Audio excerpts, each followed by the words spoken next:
This conference will now be recorded. Okay, good evening, everybody. This is the Mansfield Town Council's presentation, public information session on its budget.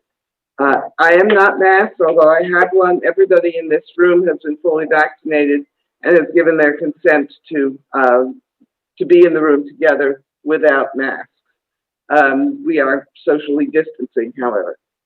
Tonight's presentation is the presentation of the council's budget. This is a budget that's been amended from what the town manager presented originally, and it is developed for the purpose of keeping our mill rate steady. Mr. Kotchenberger, who is the chair of our finance committee, will describe the budget in detail. And we're hoping that those of you who are watching will come to the town meeting on June 15th at the Mansfield Middle School and participate in further discussion, raise questions if you want, propose changes to programs if you would like, and then hopefully you will approve our budget. So I'd like to introduce Peter Kotchenberger, who is chairman of the Town Council's Finance Committee. Thank you, Madam Mayor, and good evening. It's a pleasure to be here, but thank you all, everyone who sees this, and just everyone in town for your involvement throughout what has been a very challenging year. The presentation is roughly divided into 4 sections. The first is a general overview. The second will go into specific expenditures and revenues and expenditures. The third will look at some specific funds, particularly capital improvement projects. And then last, and in many ways the most important, is any questions you have. This is as much as possible in a virtual setting. We'd like to hear from the public. All right, and I'd also like to thank our new town manager, Ryan Ellsworth, our new finance director, Simon Bradshaw Hill, their staff and the town of Mansfield staff all in addition, as well as Kelly Lyman, our superintendent, and Kathy Ward, who chairs the Board of Education. These people, as they're under their leadership, and dozens, and when we include the teachers, hundreds of people in town have worked hard to maintain, in some cases even improve, services in town during this year. Next slide, please. Here's the good, there's no bad news.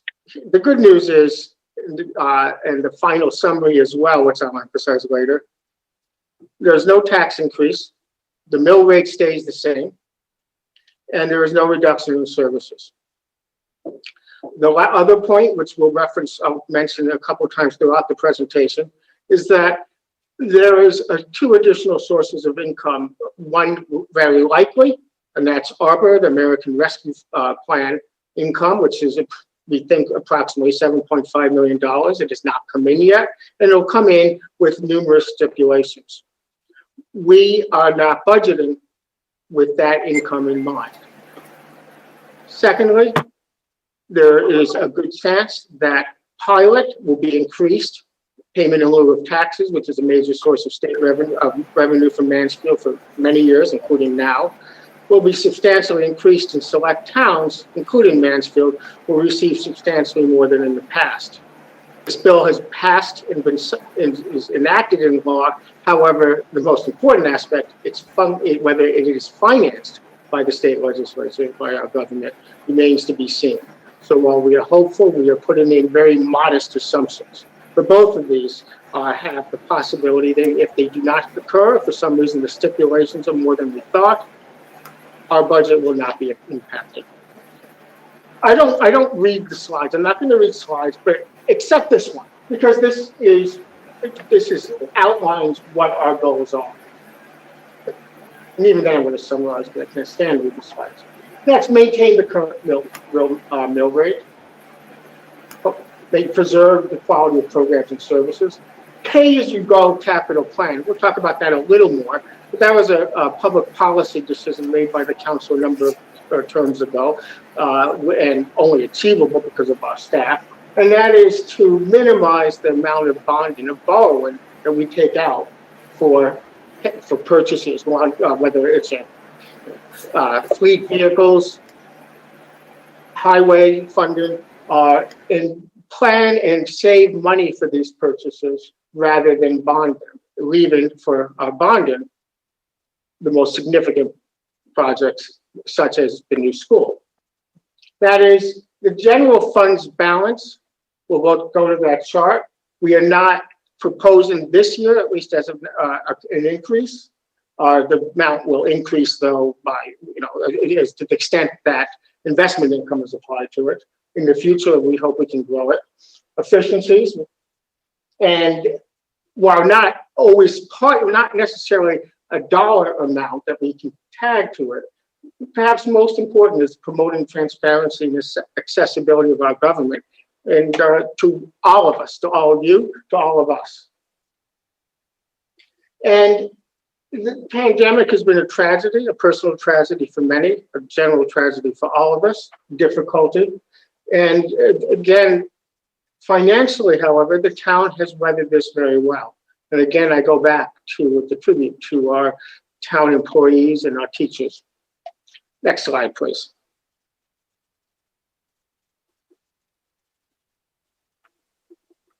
Okay, here's where the money goes.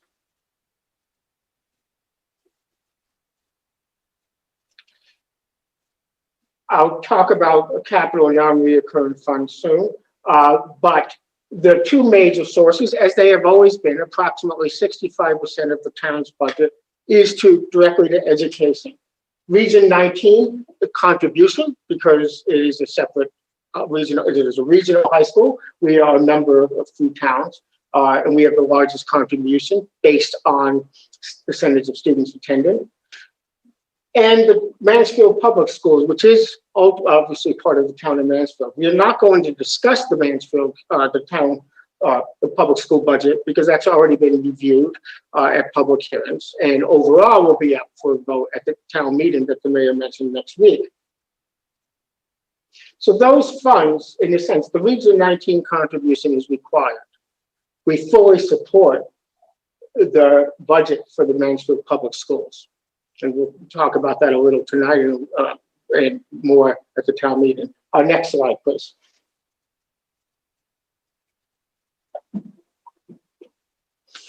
So when it says this is the expenditures, just a multiple year view, fiscal year view, and you can see the change.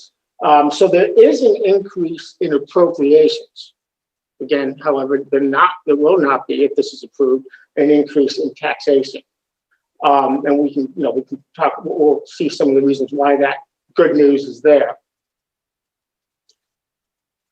Next slide, please. And this is where we get our money. And here is just a chart that shows this. Now, intergovernmental, which is dependent on your screen, is either purple or blue, is a little over 19 million. This is, as we know, a high percentage, and is a combination of a variety of funds, including specifically pilot and educational cost sharing. And here is again is a yearly view over 5 years, with the purple blue being taxes, what we all pay as taxpayers, individually and businesses. What we pay as taxpayers, and then the green is state aid. And this balance has really stayed roughly the same, centered around 33, a little over 33% over the last 5 years. And this is additional revenue, the grand list.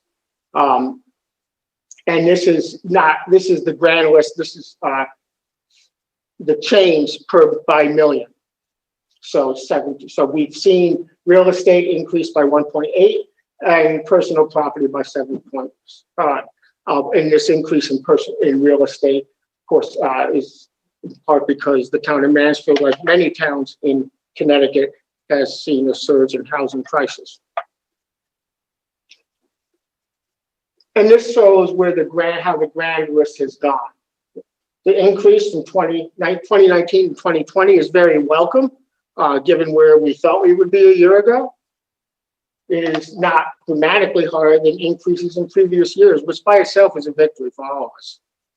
given what could have happened. And this is where do we see some of the future income or potential changes. So level funding from the governor's budget. And I mentioned at the start, and as did the mayor a few minutes ago, a new state law establishing 3 tiers of pilot funding. We're in tier 1. And this has been, which would result in approximately $4.7 million increase in pilot aid to Mansfield. Now, what's that? Over 2 years, thank you. House Bill 6516 has been enacted, signed by the governor. It's effective. As I mentioned, it has not yet been funded, and anyone who follows the Capitol knows those are they don't necessarily follow. So we are optimistic that the General Assembly will fund the bill, the legislation, but we are, as I mentioned, we're not allocating very much at all toward that possibility, at least as of yet. And the last bullet point is we are assuming we are only, of this 4.7 million over 2 years, only $800,000 is what we are utilizing or budgeting in for this year. If for some reason there is no improvement in pilot granting and we simply receive only what we received last year, that $800,000 can be absorbed within the current budget. So again, very conservative assumption. And this shows the pilot programs with the green line, the pilot payments over the 5 years, with the green line, the estimated, and then the blue by appropriations committee, if in fact pilot is funded, if the legislation increasing pilot is funded. Next slide, please. And then the second source of funding that is not uncertain in the sense of the amount, absent something very dramatic happening, 7.5 million, although it's an approximate amount, but a good approximation. But the use of that, how this money can be used, we know some things about it, and those are in the bullet points there. But the final regulations are still being drafted, as well as we have not yet received the money. So, and we also know certain restrictions, which at least strike me as fair, given that money comes from all of us to the federal government, and that is it's not used to lower taxes or to simply put into the unassigned fund balance known as the rainy day fund. They're there to plug revenue, as it says, it's a good line, I didn't write it, plug revenue holes associated with COVID-19. This could include diminished use of the Mansfield Community Center, for example. But again, we are not budgeting into this budget an assumption that the precise amount or any amount that we'll receive, and in part because the restrictions are still to be developed. Next slide, please. And this is where the money goes. Again, the balance, when you combine Mansfield schools and Region 19, 62%, with the next highest at public safety. The expenditure trends by obligated, non-discretionary. Some of this is required. These are generally, as you can see, employee, not all, some of it's employee benefits, some mandated by simply because we participate in the municipal employees retirement system. These are increases or decreases. In this case, in this obligated or all increases. Others include contracted salary increases, where the town of Mansfield has negotiated with and come to terms with various bargaining units, and those salaries are indicated here. Debt service is very low. Two decreases, meaning we've spent less, is a decrease in the resident state trooper program. We did not cut a trooper. That is not because of fewer troopers in town, but the state, we do have to, after having several years of significantly increasing the cost of resident state troopers, did a modest but welcome decrease. So that is not a decrease in the troopers, but in the town's cost for them. Next slide, please, thanks. And this shows again, the balance. And this is the money we have left over after, if the budget is approved, after the budget, after the expenditures in the budget. And in roughly 2011, the council, working with the town manager, the finance department, and others, decided that we really needed to substantially grow our rainy day fund. And that's for at least two reasons. One is because it's prudent fiscal management. We need money. Every town, every entity does, every person does, are getting money set aside to pay for unexpected emergencies. We are fortunate we've not had them. COVID easily could have been, but for the way the town managed it, state aid and significant federal aid. Oh, that's that. It is now has gone from 2011 from 5.2% up to 14.4, projected 14.4% in 2022. So almost a 10% increase. A lot of this goes to Bill Ryan. And Bill, as many of you know, was on the town council from roughly 2009. He retired due to ill health a few years ago. He was the finance committee chair, and Bill died shortly before COVID. And he not only convinced us, but initiated, did much of the planning and work associated, along with Sherry Trahan, Matt Hart, our town manager and finance director at those times, and others, to significantly increase our fund balance. I mentioned two reasons: fiscal prudent management, and the second is if we get a bond rate in the 15% range or so. A fund balance in the 15% range or so means that when we have to borrow money, which most towns do, and we will need to in a year or two for the new school, the bonding rate is lower. The interest we pay is lower because we have a very healthy fund balance. Along with quality guys. And this is the debt service. It's roughly equivalent, and this does not include debt for the new school, which obviously is not how much. It won't in a couple of years, but this is our projected debt service is approximately $730,000. And here's the percentage that's using roughly 1.3% of the overall $56.7 million budget. And best practices, if I use that term, is that annual debt service obligations should be less than 10% of their overall budget. We're at 1.3% of the amount. In other words, we have per person in town, in most towns, not all, but most towns in Connecticut. Next slide, please.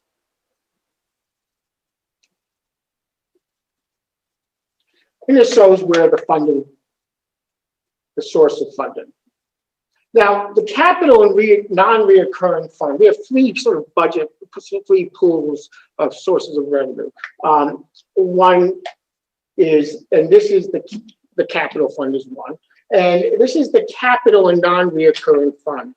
Now, if that sounds an odd term, it is. There's nothing intuitive about it. At least I've never thought about it. But I think the best way to think of it is it's not an additional source of income or really expense. It is, in some sense, a holding tank required by the accounting principles in law, a holding tank for money that will be used for capital projects. So capital, money that will be set aside and then non-reoccurring, these are not expenses that we incur every year. So salaries,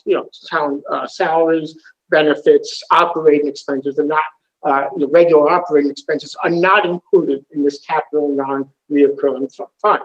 So it doesn't generate any money. It's just as a holding tank to disperse money to the capital fund. And right now, most of the way it works is that the large majority, as you can see, $2.28 million, comes from the general fund, our taxes and the state income that we described earlier, along with ambulance user fees and the Pequot Mohegan. But the major is from taxes and state aid. Virtually all of that is transferred to capital, which is the PERP will be, and we'll go over very quickly, briefly, what those proposed capital expenditures are. So again, it's a transfer largely, though not exclusively, from the general fund to the capital fund to pay for larger projects. And that's why the CNR, Capital Non-Recurring Fund, does not include non-capital recurring expenditures. That's simply a reminder what is funded elsewhere or what is described elsewhere. Next slide, please. And this is shows where the proposed capital improvement projects are. A total of 3.7 million. And the majority is general government. I'm sorry, the majority is the darker blue, public works, followed by facilities management.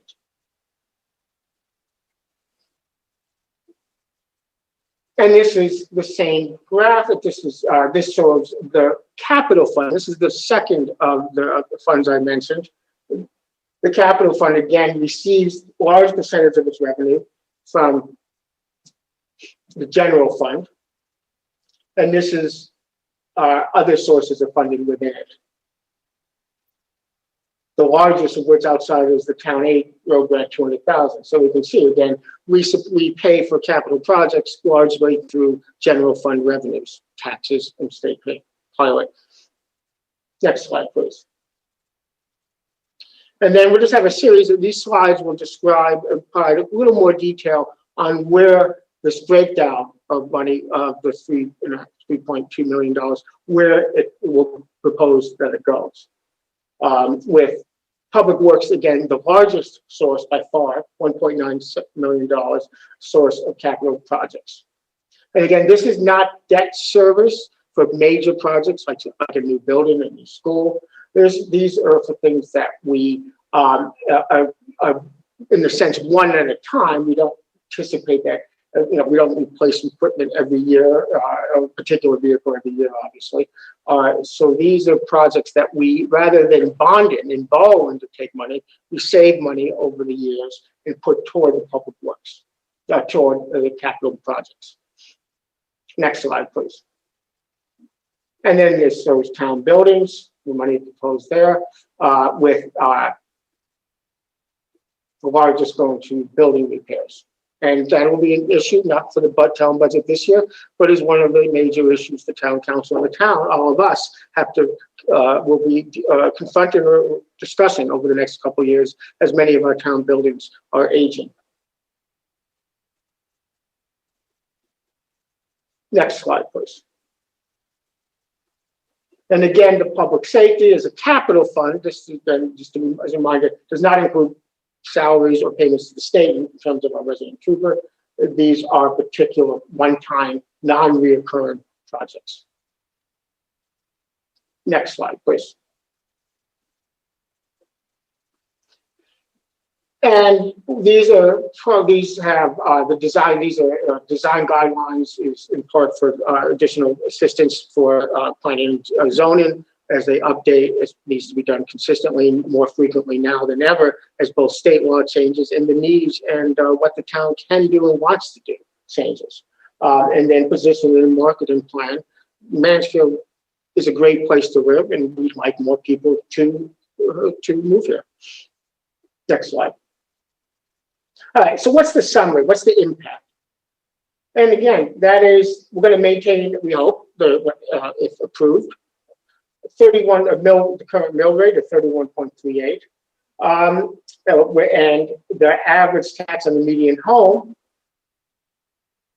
$4,964 currently, and that's what we project for next year as well. No increase. And this again is a reminder of, so where does all this money go? And as we talked about at the beginning, 62% to education, and then a variety of public safety, including both fire, emergency service, and state troopers. Next slide, please. And our mill rate is below, this is from last year. We don't know necessarily for the towns where the other towns will come in. Some of them have determined, some haven't. but a mill rate of 31.38% is lower than every town but Coventry. And when we look at our neighbors, many of them, I think we provide far more services and provide more to our residents, all of us, than many of these towns are able to do. And we do it with, I think, an efficient mill rate taxation structure. Next slide, please. And here's the summary.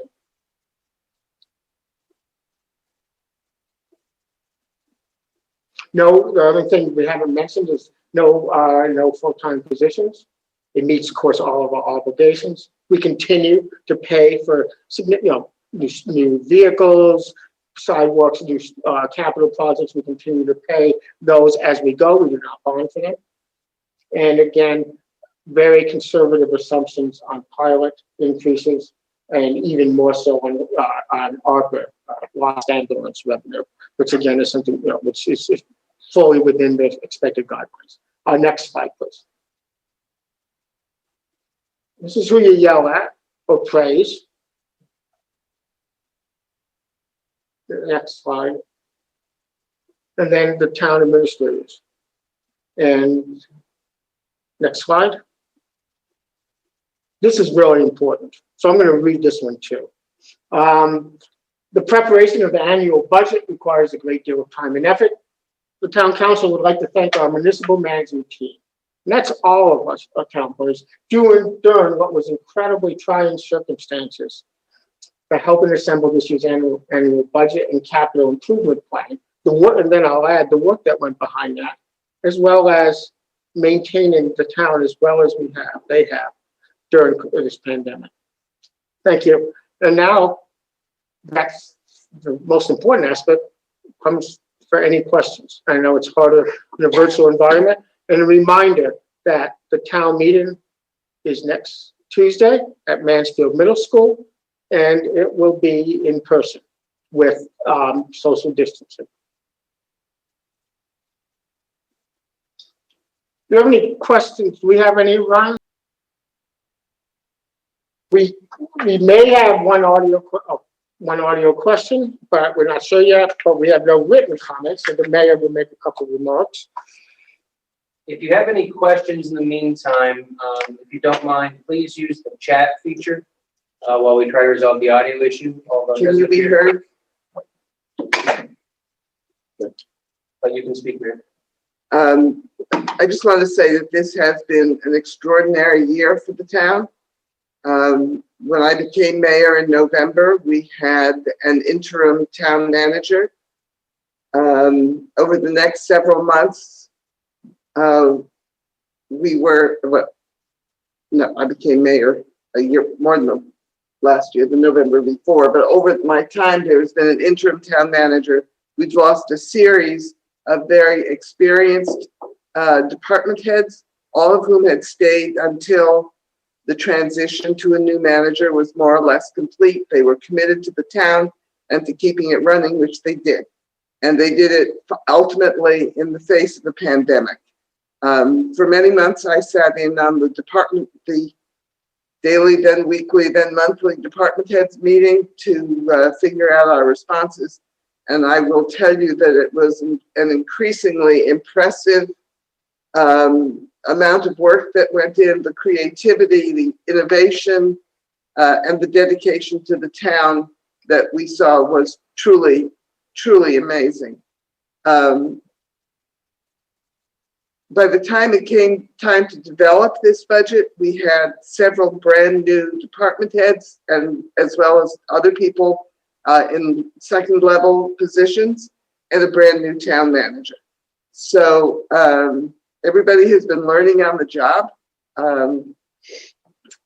But what you see is the combined skill of our long-term staff, and also the new staff, who we are very pleased with at this point.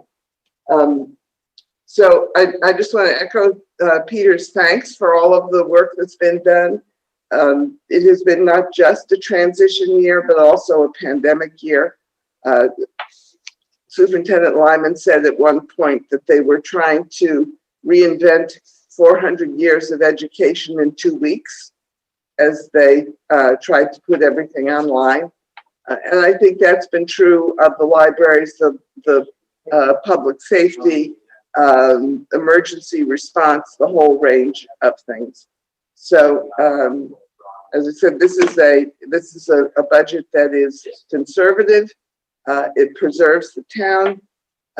I believe that the legislation, the state's budget, was approved by the House yesterday and was planned to be approved by the Senate today. I'm not sure if that vote has actually been taken, but I have been assured that it is very likely. And so we will be dealing with changes in state funding as well as the new demands from the federal government. So it will make this coming year a very interesting one. So it doesn't appear that we have any questions from the audience. I'm hoping that those of you who are watching or listening will have some questions that they will come up at the town meeting. Again, I'm looking forward to seeing you on June 15th at the Mansfield Middle School.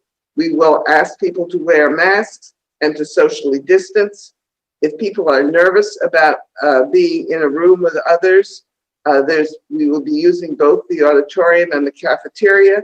And if people want to stay in their cars and watch the meeting as it is streamed live and cast a ballot from their cars, we will figure out a way to get a ballot to you. So please don't let your fear stand in the way of your participating in this important town function. It's always great to see your neighbors, and it's always great to see the diversity of opinion in town. So I really look forward to seeing you then. Thank you. This conference is no longer being recorded. Thank you, Tony. We have one chat message. I don't know if that's. I think that was, Oh, that was just requesting you to call. Okay. All right. So is anyone on the line? This conference will now be recorded. We have the one caller was actually our fire chief, so we don't have any questions or any participation in the public. Okay. And then if anyone who's watching I don't see anything, Charlie or others watching the questions. So again, the town meeting next week. Hope to see you there. We spent a lot of time thinking about whether to be in person or just simply video.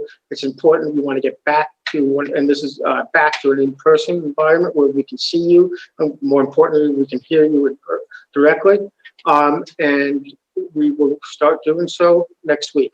If you have questions or comments, you can also still email us. And the budget, numerous budget documents are on the webpage, the Town of Mansfield webpage. But you can still, this is not your last opportunity to ask questions, and certainly the budget has not been approved and will not be until your vote next week.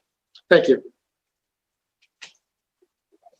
This conference is no longer being recorded.